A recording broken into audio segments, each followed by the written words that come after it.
दिल्ली उत्पाद शुल्क नीति मामला।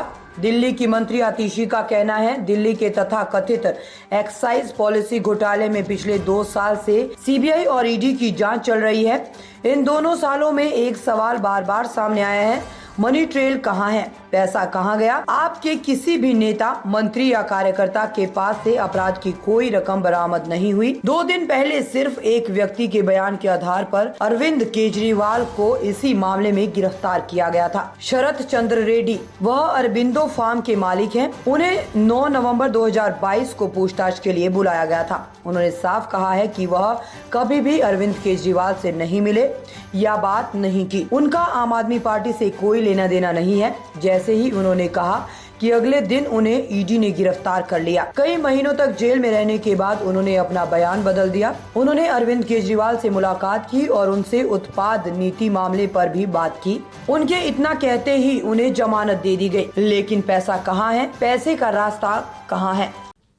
दिल्ली के तथाकथित शराब घोटाले में 2 साल से सीबीआई और ईडी की जांच चल रही है। इस 2 साल में बार बार, चाहे लोअर कोर्ट हो, चाहे हाई कोर्ट हो, चाहे सुप्रीम कोर्ट हो, एक सवाल बार बार उठा है कि मनी ट्रेल कहां है, पैसा कहां गया।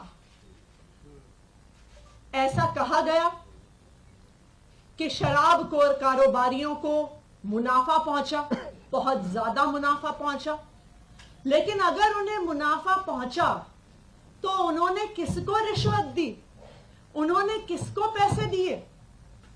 क्योंकि 2 साल की जांच के बाद, सैकड़ों रेड के बाद, हजारों लोगों को क्वेश्चन करने के बाद आम आदमी पार्टी के किसी भी नेता, किसी भी मंत्री, किसी भी कार्यकर्ता के पास से 1 रुपए की भी प्रोसीड्स ऑफ क्राइम की रिकवरी नहीं हुई। आज तक आम आदमी पार्टी के किसी भी नेता के पास प्रोसीड्स ऑफ क्राइम का, इस मनी ट्रेल का 1 रुपया भी नहीं मिला। और ये सवाल बार बार सुप्रीम कोर्ट ने भी कोर्ट में पूछा और अपने आदेश में भी लिखा कि मनी ट्रेल कहां है। अरविंद केजरीवाल जी को 2 दिन पहले इसी तथाकथित शराब घोटाले के तहत गिरफ्तार किया गया। अरविंद केजरीवाल जी की गिरफ्तारी सिर्फ एक व्यक्ति के बयान के आधार पर है। यह व्यक्ति कौन है? इस व्यक्ति का नाम है शरत चंद्र रेड्डी। शरत चंद्र रेड्डी औरोबिंदो फार्मा करके एक बहुत बड़ी दवाइयां बनाने की कंपनियों के मालिक हैं।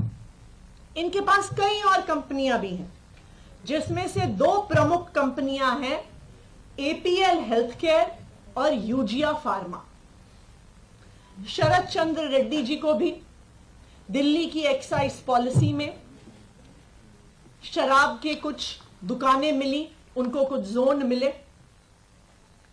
शरत चंद्र रेड्डी को 9 नवंबर 2022 को क्वेश्चनिंग के लिए बुलाया गया और शरत चंद्र रेड्डी ने साफ साफ कह दिया, बुलाया गया और शरत चंद्र रेड्डी ने साफ साफ कह दिया कि मैं कभी अरविंद केजरीवाल से मिला नहीं, मेरी उनसे कोई बात नहीं हुई, मेरा आम आदमी पार्टी से कोई लेन देन नहीं है। जैसे ही उन्होंने कहा कि मैं अरविंद केजरीवाल से मिला नहीं, उनको तुरंत अगले दिन ईडी द्वारा गिरफ्तार कर लिया गया। कई महीने जेल में रहने के बाद एक दिन शरद रेड्डी जी ने अपना बयान बदल लिया। शरद रेड्डी जी कहते हैं कि मैं अरविंद केजरीवाल जी से मिला भी। शरद रेड्डी जी कहते हैं कि मेरी उनसे शराब घोटाले पे बात भी हुई। और जैसे ही शरद रेड्डी ये कहते हैं, उनको जमानत भी मिल जाती है ईडी के द्वारा। लेकिन ये तो सिर्फ बयान है, पैसा कहां है, मनी ट्रेल कहां है?